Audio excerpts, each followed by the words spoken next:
Assalamualaikum warahmatullahi wabarakatuh. Welcome to my channel dari Iswanto Inspiring Channel. Dan kembali saya hadir untuk podcast. Lama nggak nge-podcast ya, karena saya udah sering keliling-keliling liputan gitu ya. Nah, di edisi kali ini saya kembali dengan podcast edisi spesial dalam rangka Hari Sumpah Pemuda. Nah, karena konten ini untuk Hari Sumpah Pemuda, jadi di podcast edisi kali ini saya mengundang guest star kita, yaitu Mas Kebumen 2019. Arsi Elmas Setio Hartono. Saya panggilnya Arci atau Arsi ya? Arci, Pak. Oh, Arci ya, oke. Arci, apa kabar? Baik, Mas. Baik ya. Mas Jahri, apa kabar? Alhamdulillah. Lama gak ketemu, kita ketemu terakhir setahun lalu pas training public speaking gitu ya. Iya, betul.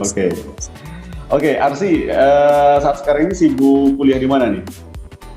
Kuliah di UNES, Universitas Negeri Semarang. Kebetulan saya ambil jurusan pendidikan bahasa Inggris. Wow. Kali ini saya masih semester 3, Mas. Dan saya sekarang lagi ada di Semarang. Jadi kita lewat Zoom ini. Iya, kemarin kita udah sempat janji ingin langsung aja, tapi ternyata harus lewat Zoom. Tapi tidak apa. Oke. Arsi atau Arci tadi saya lupa. Arsi ya? Arci. Oh, Arci. Oke. Arci, perjuangan Arci masuk sebagai finalis di Mas Kebumen 2019 ya. Itu kan pasti prosesnya tidak gampang ya, atau tidak singkat.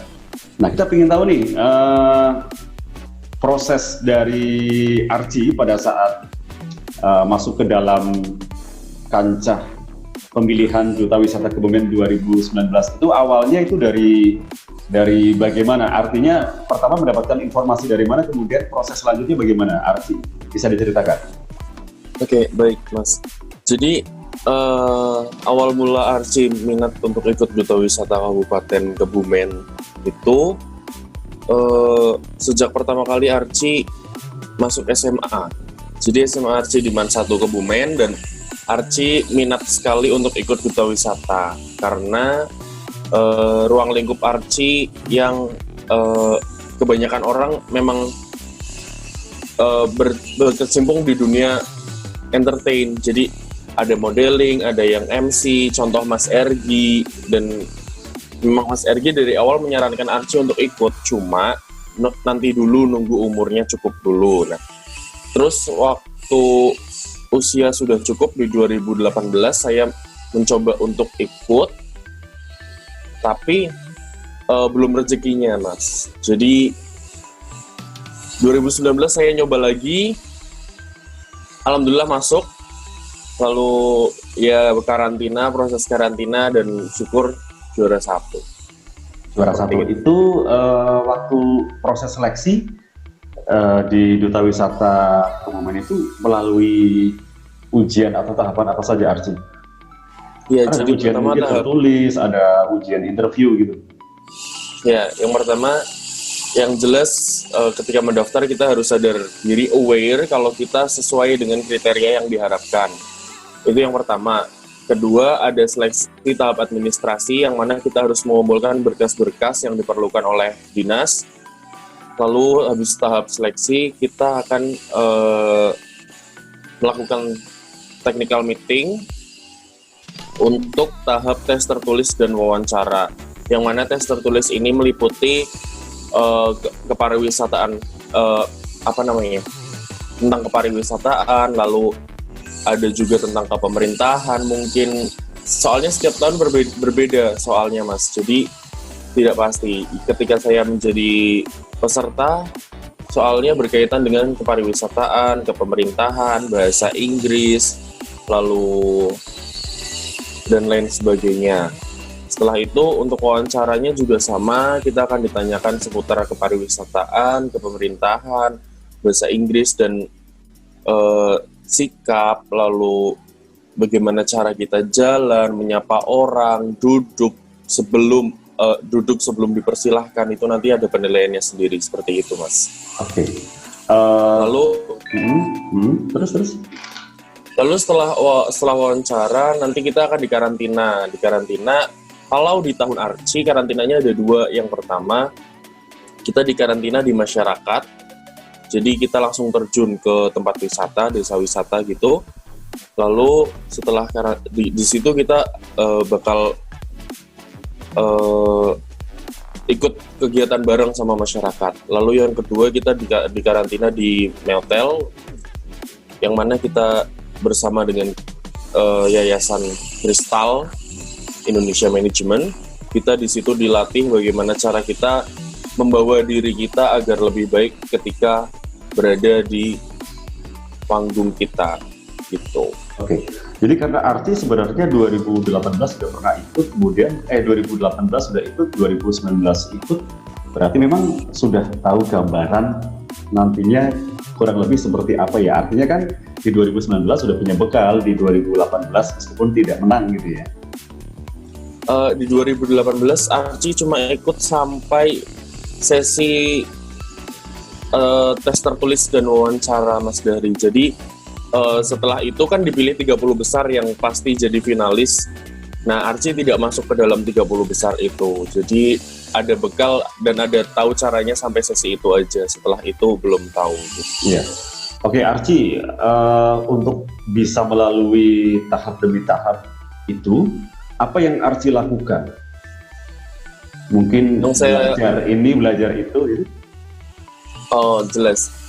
Yang saya lakukan adalah apa yang saya takutkan, kayak gitu. Apa itu? Jadi yang saya takutkan adalah saya kurang percaya diri dalam membawa diri saya. Lalu yang kedua, saya takut hal-hal yang mengerikan terjadi ketika saya melakukan perlombaan itu. Contoh, saya salah menjawab, lalu saya tidak tahu apa yang harus saya ucapkan, lalu saya tidak tahu apa yang harus saya lakukan, kayak gitu. Itu semua saya melakukan hal-hal itu yang jadi overthinking di kepala saya lakukan sebelum mengikuti pemilihan. Ada mentor? Tapi ada mentor? Mentor. Mungkin dari pihak sekolah kan juga pasti mensupport ya. Untuk tahun 2018 Arci ikut atas nama sekolah memang, tapi untuk 2019 Arci ikut atas nama pribadi. Jadi ada mentor yang mungkin Arci kan mengalami ketakutan di beberapa hal. Nah, mungkin Arci kan butuh semacam kayak trainer gitu kan? Untuk trainer mungkin nggak ada ya, Mas ya. Cuma untuk orang-orang yang Arci kenal dan sudah lama di situ dan bisa bantu Arci, ya seenggaknya bantu untuk gimana nih persiapannya ya Mas gitu. Paling kayak gitu Mas. Oke. Arci, pengalaman yang paling berkesan selama mengikuti proses menuju juara 1 itu apa, Arci? Pengalaman yang paling berkesan itu kita di karantina tapi di desa wisata, Mas. Jadi kita terjun langsung di desa wisata itu. Gimana sih misalnya pengelolaan pariwisata secara langsung di desa wisata yang dikelola oleh masyarakat itu sendiri, itu bagaimana? Kita jadi tahu seperti itu. Itu pengalaman paling penting sih, Mas. Oke. Kemudian pengalaman yang menurut Arci itu paling menakutkan. Paling menakutkan. Ya. Ini Mas. Mungkin Arci merasa bahwa waduh, aku nanti di karantina takut begini.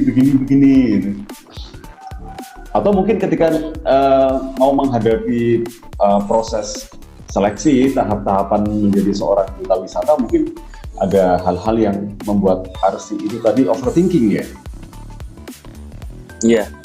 Jadi sebenarnya Arci kan ini pada sesi karantina yang di Meltel itu ada penampilan bakat. Nah, sampai sekarang pun Arci bingung apa sih bakat Arci yang misalnya harus ditampilin kalau ditantang seperti itu Mas. Jadi ketika itu saya tidak mempersiapkan sama sekali apa yang harus saya tampilkan. Jadi saya melatih penampilan bakat itu tuh hamin beberapa hari sebelum karantina. Bakat apa yang ditampilkan Arci? Menyanyi atau tidak? Jadi saya mampu berkomunikasi dengan bahasa Inggris. Jadi saya tampilkan storytelling menggunakan bahasa Inggris. Ya. Dan itu persiapannya cuma beberapa hari, tapi alhamdulillah ketika maju ke depan lancar. Oke. Arsy, kebayang nggak bakal menjadi seorang duta wisata juara 1 gitu? Kebayang nggak dari proses awal ikut pemilihan gitu? Kan mungkin Arsy kan udah punya bekal, artinya ada optimisme yang mungkin persentasenya tuh gede gitu. Atau sebenarnya Arsy itu let it flow aja gitu? Oke, jadi seperti ini Mas. Di 2018 memang saya mengharapkan menjadi juara. Tapi di 2019 saya tidak mengharapkan untuk jadi juara dan saya hanya mengharapkan untuk masuk saja dalam dunia Masbak Kabupaten Kebumen itu. Jadi saya penasaran kenapa 2018 saya tidak masuk, tapi 2019 saya coba lagi. Ternyata masuk Mas, dan ketika sudah jadi 30 besar itu, saya benar-benar tidak mengharapkan untuk menang. Karena saya sudah tahu bagaimana alurnya, bagaimana ternyata yang menang itu seperti ini, yang masuk 30 besar itu rasanya tuh seperti ini, seperti itu. Dan saya tidak mengharapkan menang di 30 besar itu. Tapi Tuhan berkata lain, saya diberikan amanah yang lebih besar lagi, jadi saya dimenangkan dan harus merepresentasikan kabupaten kita di kancah Jawa Tengah. Oke, support dari keluarga terhadap Arsy gimana? Support, begini Mas, keluarga itu dari orang yang pendidikan dan religius. Jadi sebenarnya cukup sulit untuk meminta izin kepada mereka. Ketika saya akan melakukan itu, orang tua sempat menolak atau tidak mengizinkan. Tapi Kenapa? Padahal Masbak Kebumen itu kan yang ditujukan prestasi gitu kan? Iya betul. Semua yang Arsy lakukan di Kabupaten Kebumen ketika masa SMA Arsy itu memang prestasi, maksudnya Arsy banyak mengikuti kegiatan dan sebagainya untuk memperbanyak sertifikat atau kejuaraan yang Arsy bisa gitu loh Mas. Dan dari semua kejuaraan itu, satu ini saja yang bahasanya menyeleweng gitu. Jadi yang lainnya itu dalam hal akademis, pidato bahasa Inggris, pidato bahasa Jepang dan lain sebagainya. Cuma satu ini yang berkaitan dengan pageant. Dan saya mencoba meyakinkan orang tua saya, "Ma, ini kegiatannya baik, didukung oleh dinas, dinaungi oleh dinas pariwisata, dan ini nggak macam-macam dan lain sebagainya," seperti itu. Karena orang tua saya kan memiliki pandangan yang cukup luas, berbeda dari kita seperti itu. Okay. Dan ketika menang, barulah, oh iya, bener ternyata kata Arsy gini seperti itu. Okay. Jadi perlu ada menjadi seorang duta wisata Kebumen, apalagi juga mewakili Kebumen di tingkat Jawa Tengah gitu ya. Menurut Arsy, apa yang Arsy rasakan berubah dalam hidup Arsy setelah menjadi juara 1 Mas Kebumen? Yang berubah sebenarnya tidak banyak yang berubah, Mas. Hanya saja kita lebih aware tentang bagaimana cara kita membawakan diri kita, lalu ketika nanti maju ke kancah Jawa Tengah, membawakan diri kita untuk representasi dari kabupaten kita sendiri. Itu sih yang paling beda dari yang sebelumnya. Jadi kita harus benar berhati-hati ketika melakukan sesuatu hal yang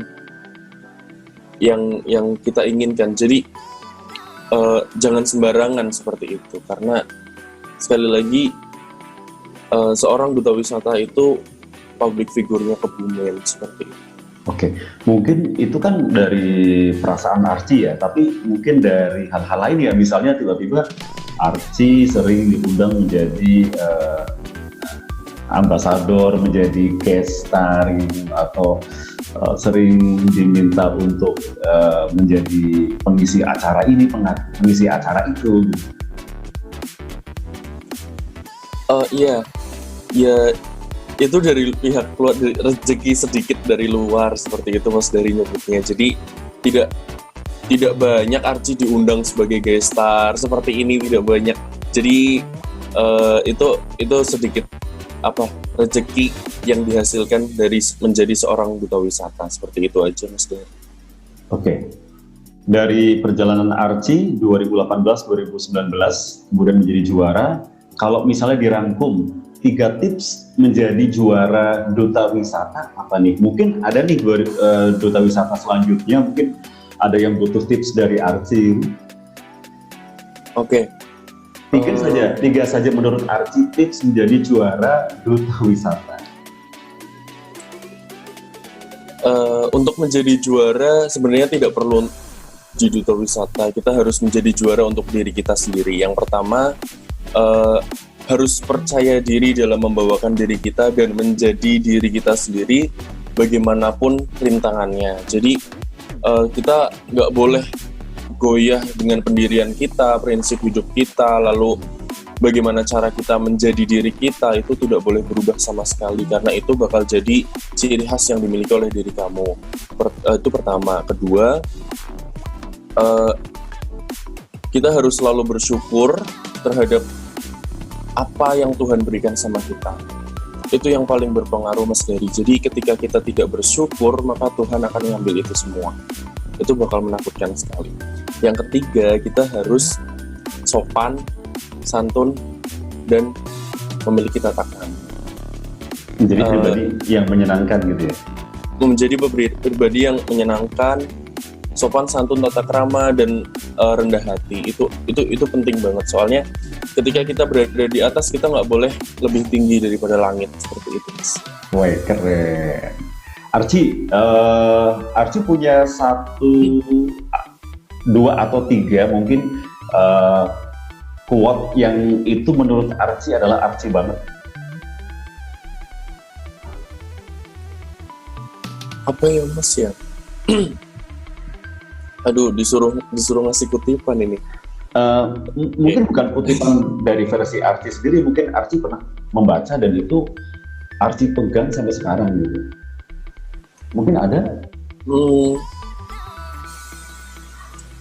Sebenarnya Archie jarang membaca, Mas. Jujur saja ini Archie orangnya jarang membaca.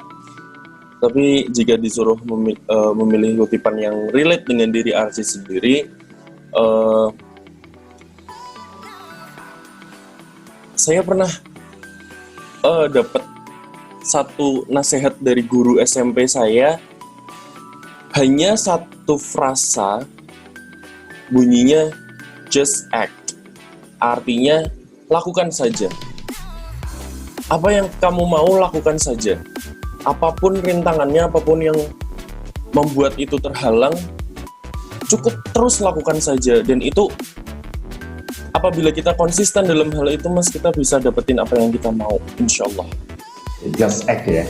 Jadi kalau kita misalnya ingin dapetin sesuatu, kita ingin mencapai satu goal, lakukan saja. Terserah nanti, biar Allah yang ngatur hasilnya ya. Iya, betul sekali, Mas. Oke, Archie ini kan masih kuliah nih ya kan, cita-citanya masih cukup panjang untuk dijangkau gitu ya. Dalam artian Archie nanti pengen jadi seorang apa gitu kan, masih cukup jauh perjalanan. Iya, masih cukup jauh. Archie sendiri itu sebenarnya besok ingin menjadi seorang profesional di bidang apa?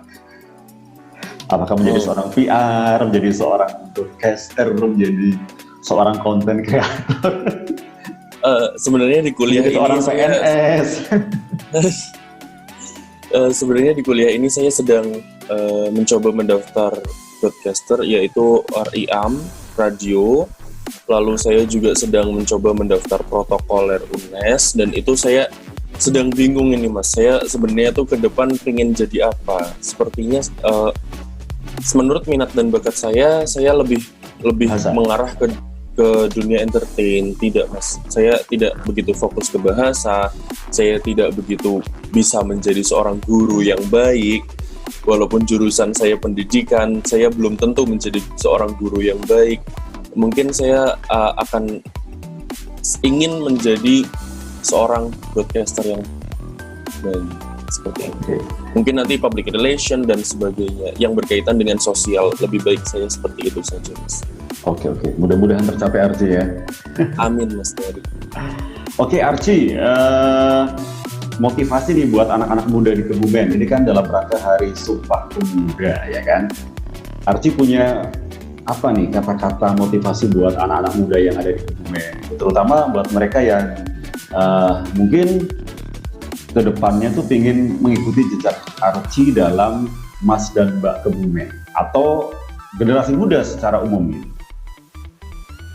Oke, yang jelas seperti yang saya katakan tadi Mas Dari, kita harus menjadi pemuda yang mengerti tentang diri kita sendiri, percaya diri dengan apa yang kita punya, syukuri, jangan sekali-kali kita mengeluh untuk meminta sesuatu yang sesuatu itu tidak bisa kita pegang. Jadi jangan sekali-kali kita meminta sesuatu yang kita sendiri itu sebenarnya ragu untuk memegang itu, Mas Dari. Bagi seorang Archie contohnya apa?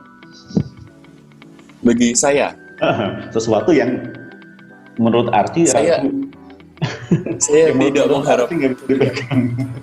Oke, walaupun kabupaten meminta saya untuk memenangkan juara di Jawa Tengah, tetapi saya meminta kepada Tuhan supaya saya tidak diberi amanah terlalu berat. Oke, karena bagi Archie menjadi Mas Kebumen saja itu sudah cukup berat ya. Sudah cukup berat, Mas Dari.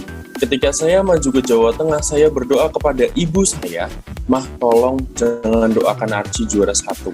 Oke. Capek banget, Mah. Oke.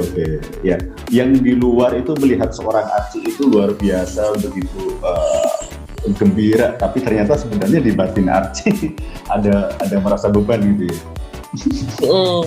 Jadi ketika kita mengharapkan sesuatu yang mungkin itu berat bagi kita, sebenarnya itu salah. Sebenarnya Tuhan itu bakal memberikan kita hal itu. Tuhan malah memberikan hal itu karena apa? Tuhan ingin mencoba. Kamu ngomong kamu ragu, tapi menurutku kamu bisa, coba aja deh. Kayak gitu loh Mas ibaratnya. Dan itu sebenarnya keuntungan, walaupun bagi apa yang kita pikirkan itu kerugian seperti itu. Oke. Archie, waktu kita di podcast sepertinya sudah cukup ya. Terima kasih untuk sharing Archie. Mudah-mudahan apa yang Archie ceritakan nanti bisa menjadi inspirasi buat anak-anak muda yang ada di Kebumen. Dan sukses terus untuk Archie kuliahnya dan besok terkabul menjadi seorang broadcaster. Tapi bukan di TV lokal ya, di TV nasional ya. Nasional. Amin. Okay. Mas Dari. Terima kasih banyak Archie, Mas Dari. sukses selalu ya. Mudah-mudahan nanti kita bisa ketemu lagi di podcast selanjutnya. Amin. Ya, oke. Dan kita tutup podcast kita pada hari ini. Wassalamualaikum warahmatullahi wabarakatuh. Waalaikumsalam warahmatullahi wabarakatuh.